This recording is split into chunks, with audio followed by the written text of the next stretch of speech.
And welcome everybody to the first of our debates on the Great Ouija Board Debates. I am here, Ed the Pagan Hubbard, along with Reverend Ravenwolf, as you know him from his social broadcasting across the internet these wonderful, wonderful days. And we are hoping that you are enjoying yourself, and we hope that you find everything useful and enjoying the Halloween Psychic Fair.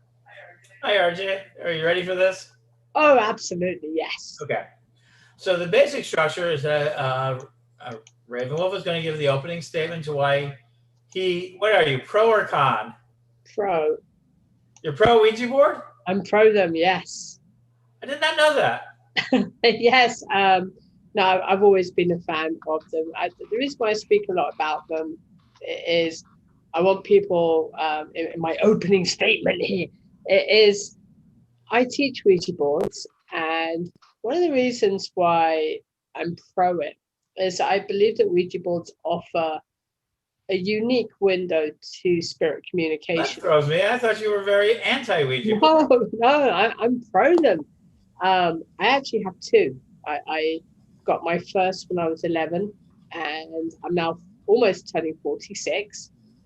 And my second one is, I just checked this evening, it's somewhere in Tallahassee. There seems to be a glitch or something with Amazon. It's in Tallahassee somewhere. Okay. All right, and then I will follow with mine. So I'm going to go ahead and let you go ahead and make your statement. So, hello everyone. My name is Rodrigo International from Ouija International, the official page. I do a lot of streaming over there. For those that know me, I'm a paranormal investigator. I'm a psychic medium. I've been practicing almost 30 years now. Ouija boards. I was very fortunate to get into Ouija boards at a young age. And part of the reason why some people think I'm anti them is because I prefer to train people in them. I prefer those that I train and those that I teach to understand the true power of spirit communication. As a necromancer, I will tell you there's nothing more powerful than listening to what the spirits have to tell you. Ouija boards is safe. I've never had an issue. I really haven't. I've used them for years. I've never had anything happen to me or my family. And one of the things that I use Ouija boards for is just to get, there are some questions in my studies that sometimes I just need clarification on. And I think personally, if you do it safely, you're fine. If you learn how to use them, if you learn how to do it safely, if you trust in the teaching that your mentors will give you, then you're fine. There's at the end of the day, when we go into the in-depth later on with history and all of this, right, multiple different Ouija boards. But currently, honestly, there's nothing to fear. The spirit right now, we talk about the veil being gone, and it is. There's nothing to... The thing with Ouija boards, in their defense, they open the door. You just need to be wary of what you open the door to. That's... Whenever I tell students about Ouija boards, I always say, you open the door, but you just don't know whose house you open the door to. So be wary and be ready. Really, really be ready for a wild ride. And the more you train and the more you learn and the more you trust the mentors and teachers, you learn how to use them properly. You really will. Alrighty. So I'm going to go ahead and start mine, and I'm going to, for the purposes of this debate, I'm going to take the cons against it. Since you're talking so pro, I will, explain it. So the first thing you have to understand about the danger of a Ouija board is that the fact is that it killed one of its greatest inventors. What do I mean by that? Well, it was started by the Bernard Company in the late 1800s. They even went and got the patent in 1892, and they actually had to demonstrate it. It worked at the patent office, and they did, and they got their patent. They began to be very successful, and at one time had 7 factories Baltimore, Chicago to make these things. But the company Kennedy had made a lot of money. It was because spirit boards were making a very important assessment and expenditure into the public domain. Lots and lots of people were enjoying them. They had these factories that were making them. They were parlor tricks, and everybody felt it way. But for me, the one thing that gets me on the negative is that William Fund, the Ouija board, told him to build a new factory. And in 1927, in that factory, off the roof, under mysterious means, he died. So the guy who basically brought Ouija boards to the highest level followed the permissions of the Ouija board, and he died from it. In fact, there's so many stories about it that we've now created a sort of evil egregor around it that makes it very toxic and dangerous to touch. And so that is the opening that I'm going to offer, is that we have made it so the Ouija boards aren't just an ordinary thing, but a highway right to hell. It is a receptacle to bring it into your house, as the Ouija board movies, and everybody else brings it. And you get your rebuttal. I mean, it's all fair and simple. Always blame a board for death. The actual death was, the actual account of his death. He and on the day leading up to his death, he had some issues, and a lot of it was family related. The thing is, you can't really blame a board for somebody dying. The board isn't a killing machine. Talamane was also familiar with Ouija boards, and his point would be the board can't kill, I'm the one that kills. That was Talamane's attitude. The thing is, people are very easy to blame something they don't understand because they don't understand it. It's very easy to always blame tarot for something. It's very easy to say, oh, hey, this is a direct highway to hell. Well, first of all, technically speaking, there is no hell, but okay, because we're living in hell. But this idea of Ouija board, something opening this rather demonic gateway, and some kind of weird irrational demon's going to come through and throw you off the roof. Okay, if you look at the time period, if you look at the amount of people that were very superstitious, having somebody lead to their death would appear that way. But again, American business, American industry, there's been a lot of suicide. If you look at the history of Hollywood, if you look at the history of toy companies, if you look at this idea that there's so much stress to succeed, and a lot of it ends very badly, but people always pick the nearest scapegoat. It's very easy to blame a board. The thing with his death was that the board wasn't with him. Usually when we, in necromancy, or actually demonology, what we believe, if the board was truly capable of killing, the victim would have the board with them. They would have some conduit that forced them to do the deed. There is a spirit in demonology that is able to latch onto the living through by proxy of an object. So, for example, the Dybbuk box, really good example. That's the one thing I don't touch, and I won't ever. I spoke to Zach Bagans the other day, and he said, "Are you ever going to come touch my box?" And I thought that was weird. And he was like, "Talk about the Dybbuk box." And I said, "No." But me and him have interesting conversations, and he keeps on getting me to go and investigate it. And that's the only thing I won't touch, because I know it kills. I know that box picks its victims. Ouija boards don't. You need to have the Ouija board in your, you need to have it, if it was able to kill, you need to have it in your possession near you at the time. When he died, it wasn't with him. It was nowhere close. There's no, if he was being forced by a spirit, it's very hard to prove. It really is. But so let me go ahead and offer the counter to that. Let me be honest with you. So you don't have to have the board in possession for it to be turned into a killing machine. The multitude of stories, such as around the people who've used it in Amityville, who brought it home, is that it can open up a portal where it creates an attachment or a possession or an obsession.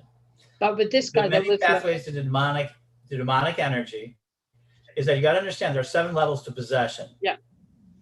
And so it is that basically, so what it is that the Ouija board exercises a lot of 3 major ways it can obsess to you. One is obsession.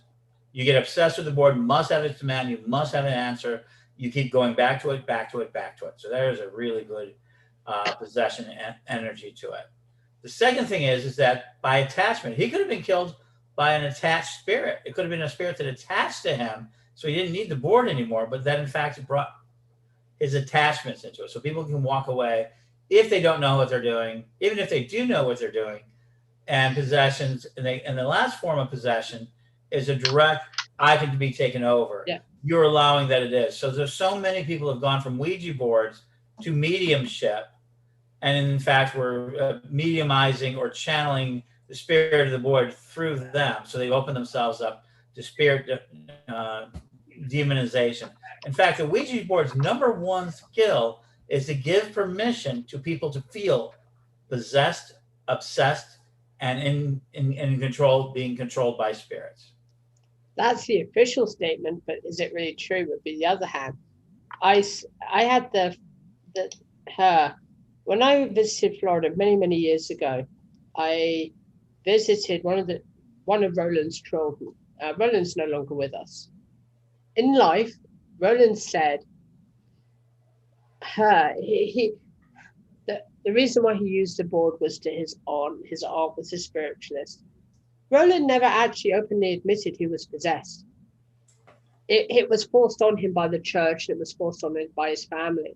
We look at all the accounts of possession around the world, and most of it is kind of like forced on you. People say, oh my gosh, suddenly your personality changes, you're possessed. I've been possessed multiple times, and I'm able to talk about it. And I do. I teach people this warning signs. I tell them what it feels like. With Ouija boards, you would have to be very vulnerable to even get close to that. As for this idea of demons, let me be very clear. Zoroaster spoke of 33,331 known angels. Each one of those has a counterpart, a bit like night and day. This term, a daemon, is a messenger, right? So in Christianity, they talk about demons having big horns and like scaly skin. It's not what they are. They're messengers. If you were truly possessed by a demon, you wouldn't survive. Your body couldn't handle it. It's a bit like trying to.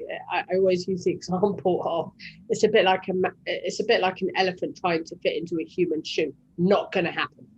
You would not survive the process. Normally, possessions are elemental. They're aggressive spirits, but they're not demons. They take on an aggressive form, yeah, but really at the end of the day, a daemon is just a messenger. They're a bureaucrat. They could care less about humans. They really could. And in demonology, there's, as I said, one of the first lessons you learn is there's 33,331 of them, of which in common normal culture, only maybe 5% are known.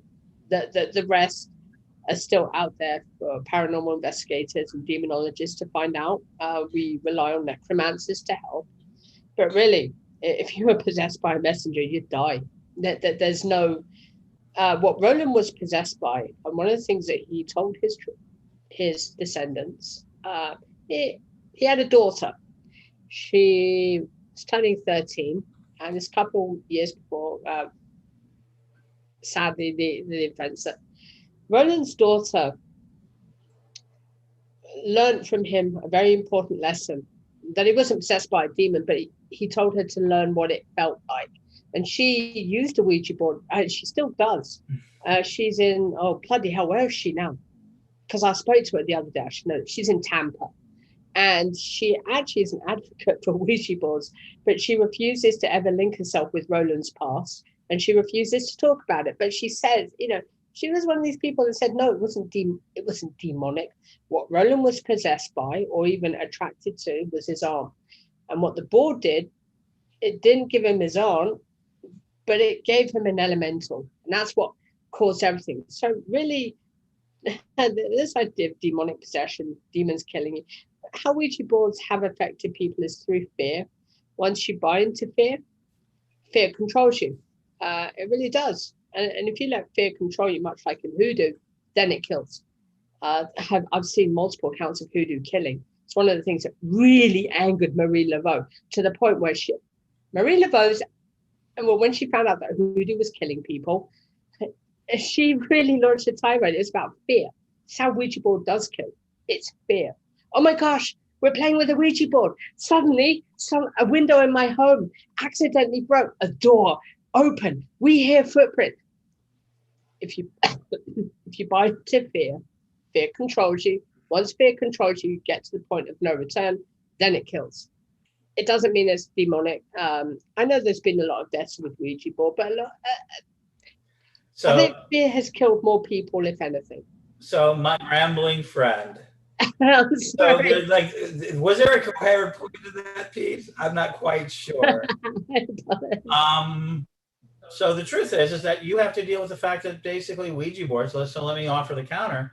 You claim that it creates an idiometer effect. That's how it works. It basically transmutes our consciousness or our subconsciousness into working with it and everything else. So really what the problem with it is that the Ouija boards, the belief in the Ouija board as real, that the Ouija and the spirits of the Ouija board becomes a manifestation, and it triggers a negative effect into our minds. Yeah. These boards are then put out into the world with a possession, the idea of danger and possession, and individuals choose to make it, but it is no longer possible for people to actually discern or have free thinking or in any way see the Ouija board as a dangerous element. We have the 1973 movies of Ouija board, and it did make it into Hollywood.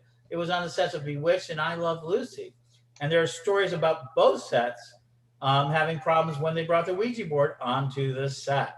Well, so, I mean, Hollywood's always been poltergeist-like activities associated with the board almost everywhere it goes.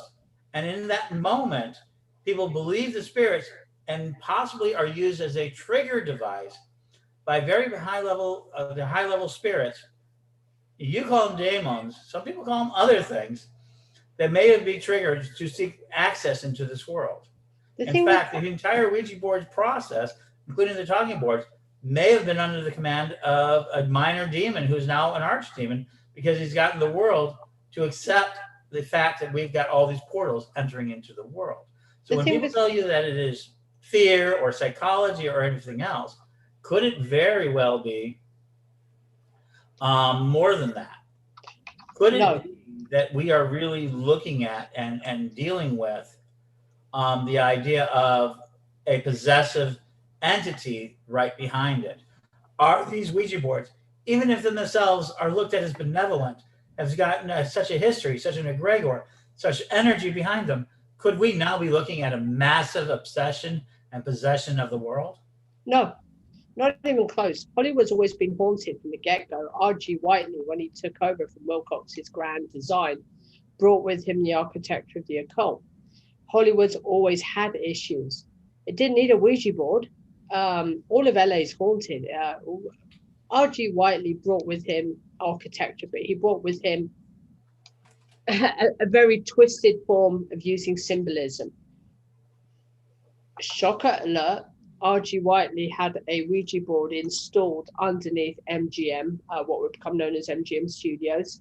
He had another one installed on Sunset Boulevard, right underneath what would become the China Theater. The thing is, though, right, it's very easy to come up with all these theories of some unique entity, but there really isn't. What happened? You say there is no unique entity, and I would argue, how do you know there's not a unique entity? I will tell you the story. So this is where we look at it. So there was obviously a minor demon who started to see people working on them. You know, demons have a small career. Who went to the big boss, Harry, and said to him, and says, you know, boss, I want to do an assignment. He goes, what is that? I want to go to the earth. He goes, oh, no, that's very expensive. We don't really allow our little demons to go on to earth, especially that. You don't want, you don't know what you're doing. He said, but boss, I've been watching these guys with talking boards and they're calling on to their dead. Well, they can't really talk onto the dead. They've, if they're in hell, we keep them here. And if they're in heaven, well, they're waiting in line. Because nobody's actually in heaven because we haven't opened head judgment day. And he goes, okay. So what is your idea? He says, I want to go to the surface and get them really building these boards. I want them to go ahead and we're going to go ahead and make these things out of cardboard, paper, and wood, and then eventually plastic. And we're going to get people to actually buy them. Okay. So they're going to sell them to the churches. He goes, oh, no. We're going to sell them to the toy companies. What? Okay, I got to hear this. The big boss says I got to hear this. Sure, we're going to market them as toys. Right? And he goes, okay. And we're going to market them to his kids as young as 8 years old. Really? Yeah, there'll be a few years ahead of time, and they'll be in movies, and there'll be everything else. But right now, we're going to get them making them in factories. Okay, no problem. And I'm going to talk to these guys right through the board. I'm going to get them to build factories, and in fact, we're going to get them to that. Okay. Well, and finally the guy goes, okay, but where are we going to get? Where's my get in this? Well, my friends and I will be able to go to the service. I'll go, but what's my get? Oh, finally says, well, the guy who builds a factory, he can't see any of the profits. Oh, what do you want to do? Well, I don't care how you take him out. Just take him out. So when he is at the height of his power, you have to take him out. And then the bloody path will begin on it. And I called him Phelan, went up to the surface and said, you got it, boss. Here we go. Most successful demon project in history. One tiny little problem with that theory. One tiny little problem. When the old God created all life in the universe, the old God created a system of regulatory measures. They created a fail-safe. The old ones, the spirits, the archons, I mean, it really is the archons that have been known to cause trouble. The dead don't speak our language. The dead don't even have a comprehension of humanity. They have no comprehension of the spoken word, and they have no comprehension of what year they're in. The dead exist outside of the purviews of the laws of everything that we consider language, mathematics, and reasoning. There is a reason why Talamane had with him in his coffin a Ouija board. He knew full well the dead couldn't touch him. He was like, screw you, mate. I'm not there. Talamane was the leader of the East Timor Empire. He was also a spiritualist. They used Ouija boards. He's also a very dangerous magician. But his point remained the same. When you die, you resort back to factory settings. Factory settings doesn't speak English. The dead don't see Arabic numerals. What they see, from what we understand in necromancy and demonology, the language of the dead is runic. And it's when you have a board that is built on Arabic numerals, the dead are just looking at this board going, what? Oh, we might understand one word, but they resort back to factory settings. This is the machinery of death. It resorts you back to factory settings. It's like welcome to the afterlife. But no, it's runic. So you realize you've just countered the entire ability for anyone to be a medium, a psychic that hears the dead. You're saying that the dead can't speak to us because they can't understand our language and we can't understand them. They can understand certain phrases. Wait, my turn. You're refurbing a bit. Okay. This is a debate, but what you've just said is that the dead, the old ones, what you first have to make is you have to agree that that's an acceptable reality. Yep. And we don't know that's an acceptable reality. But if we take that action of faith versus the Yahweh faith or any of the other hyper realities we're dealing with, then you're saying that the dead can't respond, that the dead can't talk to us. Aren't you just saying that mediumship and every other form of psychic communication is null and void in order to make sure that the Ouija board spirit isn't real? How mediumship works is we communicate on the higher planes of the consciousness. Our communication is outside the purviews of normal linguistics. So you're saying... So what happens when we use... Here to finish that up. Oh, sorry. What happens when we communicate as mediums? One of the things that is not really ever shown on television, when we channel, when we access high levels of consciousness, we are on the same wavelength of a language that was the first language ever spoken by all living things. And this language is a universal construct. So mediums, what we pick up on is that construct. It's a bit like when you looked at Morse code. When you hear and see Morse code, it sounds really weird. But then when you learn Morse code, it sticks in your mind. But with mediums, we hear the music, but we know the lyrics. Many other people just hear the music, right? And they don't guess it. They hear the language of the dead and they don't understand it. The Egyptians, for one, most definitely did not understand what the dead told them. It wasn't until they figured it out that there's a resonance. Once you're able to tune into a certain resonance, you can really hear it. You can actually hear the Song of the Dead. You can hear Okay, that may be multitude of spirits. how you necessarily work, but there are a lot of, but that is to say then the mediums who are absolutely saying they're talking to real spirits, the real Yeah. dead of the other side, right? The grandparents, the parents, the children, all of these other things, the famous celebrities, the non-famous people, all these things that are possession, you're saying are basically figments of their imagination. Oh, I'm saying what they do is they when we tune into things, we're tuning into levels of consciousness, fragments of memory. In our minds, we in our minds it sounds rational. If you were to hear mediums, if I think if people were to hear mediums conversing with spirits in real time, like if somebody was to go onto the street and be surrounded by mediums, what you would hear, we use this in senior care, is a term called word salad.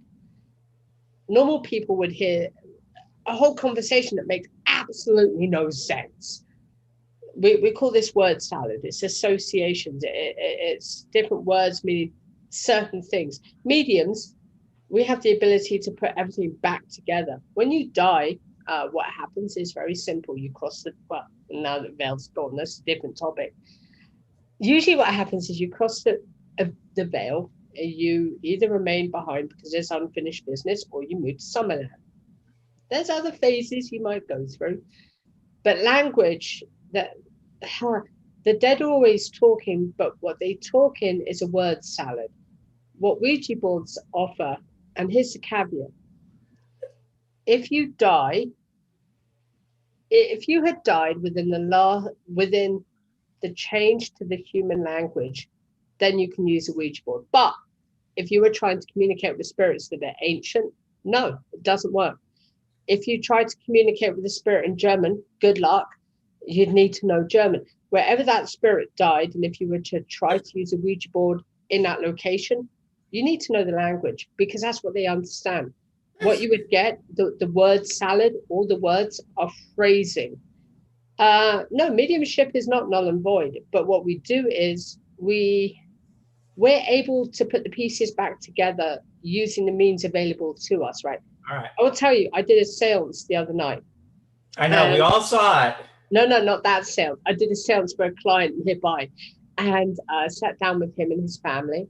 And they had a very serious haunting, really nasty activity. Turned out it was a previous owner, but okay.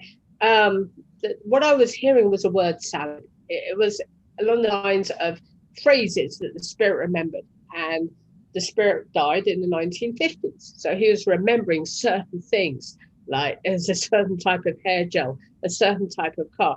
And I was able to say, okay, he's giving me these words. I'm going to piece it together. We did a Ouija board, which went for about a couple of hours. And it turned out that all this spirit wanted, and this is going to be really hilarious, so brace yourself, gang. All this spirit was after was his Brill cream returned, because he remembered on the day that he died, he was going down to the store. He purchased the Brill cream, or like for his hair, and the word salad he gave me was like, it was all to do with his head. And the reason why he was giving the family a hard time through the haunting was they moved his bathroom to the other side of the house. This spirit was doing his nut. He was like, where's my bathroom? What's going on? So after 6 hours of doing a Ouija board, we found out, oh, this spirit's pretty harmless. All he wants is his bathroom back. It was kind of hilarious, but it just goes to show we can pick up on things. And Ouija boards are not that bad in that nature. They'll allow, eventually, if you do it right, you'll get what you want. You'll get answers. Does it mean you're going to be possessed? No. Okay, so let me go ahead and offer the counter. We know that people have done seances and used Ouija boards and other things since the beginning of it. And we have numerous accounts of people speaking languages they cannot speak and did not know how to speak, and they brought it through and coherently. So this is an idea that there is a spirit out there with a language of itself. And so now we've seen this over and over again. This is one of those things in mediumship. So you say that a person couldn't speak to a spirit that speaks in German, but they certainly could act as a vocal cord through, sort of medium possession and speak with a German language to a real spirit that is there. obviously The there thing, has to be a real spirit that is there, or it's or a demon, as some or some sort of force, because that person doesn't speak that language, but their subject may do so. And there have been numerous things, automatic writing, where people who are basically illiterate or near illiterate have been able to go out and write whole books under possession of this sort of idea. And that's not word salad. That's not an non-understandable language. fair point. That basically we see this all the time. So one of the biggest problems with the possession inside this idea of mediumship that these spirits can't understand us, we don't see that in our real life. In fact, the idea that the Ouija board is so completely harmless, right, is that no one should even worry about it. And yet people all again do so. And I've been given many Ouija boards that I've handled for people, because if you don't want a Ouija board, please send it to me, that they have had very coherent conversations with spirits that they believe to be individuals. Let And me when they've counter given that. information that they can't understand. So this idea of the spirits don't speak the language doesn't Let hold me a lot of counter that water. real fast here. In ceremonial magic, one of the things that we are taught, not just for demonologists, not just for necromancers, but in all ceremonial magic, the very first time that before you can even pick up a board, and it's one of the lessons that I learned from David Griffin, who probably is watching this, probably shaking his head, going, "What the bloody hell are you doing?" One of the things that David Griffin always taught me from the Hermetic Order was very simple. You establish spiritual authority. The minute you begin to do them, before you even open the board, you call out to the spirits and you ascertain you're in control. And you tell those spirits very plainly, I'm in control. Whenever I do a Ouija board, or whenever I work with clients who want to do a Ouija board, I tell them, first of all, no alcohol. Second of all, have a good dinner. Third of all, if you have any addictions, we don't do it. And they always look at me kind of weirdly. And I say, if you offer a spirit the way in, they'll use it. When I establish spiritual authority, I'm the boss, especially when I do a Ouija board, especially when I do a seance. I make it very clear to the spirits in attendance, we're here to help, but I'm the boss, you know. And a lot of the spirits that I have worked with over the years, I built up a very good rep. I built up a good rep with So you're them. making the rambling argument. I'm sorry. Let me get to the point. The thing with possession, the person that the person that does the board. See, that demon's trying to get down your throat right now. Yeah, so the person that does the board, it's all about intent. Yeah, I've got a demon right behind now. I wish it's actually my puppy. She's asleep over there. But the person that does the board, I mean, possession is just a loose term. The idea of speaking in tongues is a known phenomenon, but is it demonic? No. How spirits interact with you, if they choose to. For example, great aunt Matilda was born in Germany. She died in New York. When she reverted to factory settings after death, she remembered only speaking German. Okay, what spirits do in that attempt to communicate is they'll change a voice box. I've had that happen to me. It was fun, not really. But when your voice box, it's not possession. It's temporary. It's the medium going, okay, we're doing this Ouija board. Bring it. Does it make it dangerous? No, because we're in control. But if you don't establish the ground rules, if you don't set up the safe space, if you don't follow the general safety procedures, like never doing a Ouija board by yourself, that's a given. Making sure that there's 3 of you, making sure that you do it in the right locations, everything. As far as really speaking different languages is not a rare thing. It's a unique trait, and it doesn't always involve spirits. People go into comas 24 hours a day, 7 days a week. They wake up and they speak different languages. It's all to do with something on a higher plane that's not even connected to Ouija boards. But there's something there that is kind of like that they're in this altered state, but in that altered state, they're going down the bloodline. Something triggers. They remember a certain language. When they wake up, they use it. In possession, it's the same thing. Is it demonic? No. Actually, demonic language is it's very hard to even learn. I mean, if you were to speak the language of the old ones, it would be impossible anyway. The closest you would get is Sumerian, and that's not even taught anywhere. Roland in the original Exorcist was channeling Polish. That's what angered the Catholic Church. He was channeling Polish. He wasn't channeling Aramaic. He was swearing at the priests in Polish because his family bloodline was from Poland. And for whatever reason, he was able to channel that language. Was it possession? No. There's other things. Everybody's quick to jump on the bandwagon. It's like, oh my gosh, the second you open the board seat, you're going to be possessed. Are you? No. You would have to have a mindset that would say, okay, Ouija board, come possess me. Would it happen? Not in a rational minded sense. People use Ouija boards because they want answers. Now we're living in a world of COVID. Sorry. No, it's okay. You keep rambling. Okay. You have a basically spiritual Tourette's with a word salad out there. You've just admitted that if you don't have all of these skill traits and you don't set it up safe, if you don't do it in, this board becomes extremely dangerous. You just admitted that. Not dangerous. In your statement, and you're trying to cover it up with all this sort of anecdotal information, but you pointed out that you need to do it in a safe space. Don't do it by yourself. It's training. What you need is all of these rules there. No, what you need is training. Hands down, it's training. I mean, anything.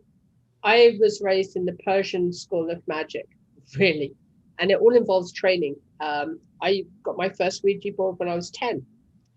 And when I was age 10, I was trained that, first of all, you introduce yourself to the board, you sit down with it, you spend maybe half an hour each day with the board, and you just go into focus. You learn. Boards have names. My first board, the very first board I ever owned, it's actually the name of my dog, Sammy. And that was my very first board. And I was always trained half an hour a day. You sit with the board and you listen. You get to know, you get to feel the vibrations. Are they dangerous? No, but without that level of training, without people actually saying, oh, this is what you need to do before you pick up a Ouija board, then yeah, things are going to happen. Okay, so we're going to finish this out. So do you want to make your closing statement, or do you want me to make my closing statement? Why don't you go ahead and make yours first? No, you first. No, you've been so much in there. Let me go ahead and I will do that. I will make it, but I'm worried that if I give you the last word, you'll ramble on forever. Okay, I'll go first then. Ouija boards aren't dangerous. It's all a state of mind. People are so driven by Hollywood. They're so driven by the legends of The Exorcist. They're so driven by the desire to be possessed that people want it.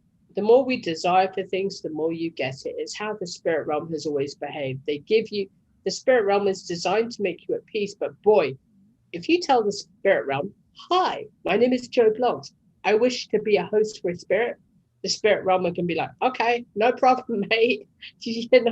We're good. We're here to serve. It's how the spirit realm behaves. It really, really, really is. It's all about intent. It really is. Ouija boards are not dangerous. They're only as dangerous as really a bottle of wine. In the wrong hands, people react differently with it. In the right hands, Ouija boards offer closure.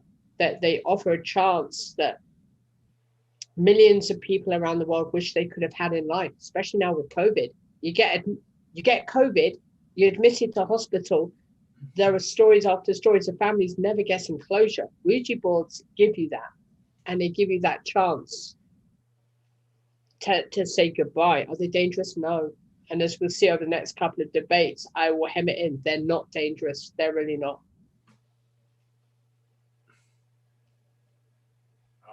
All righty.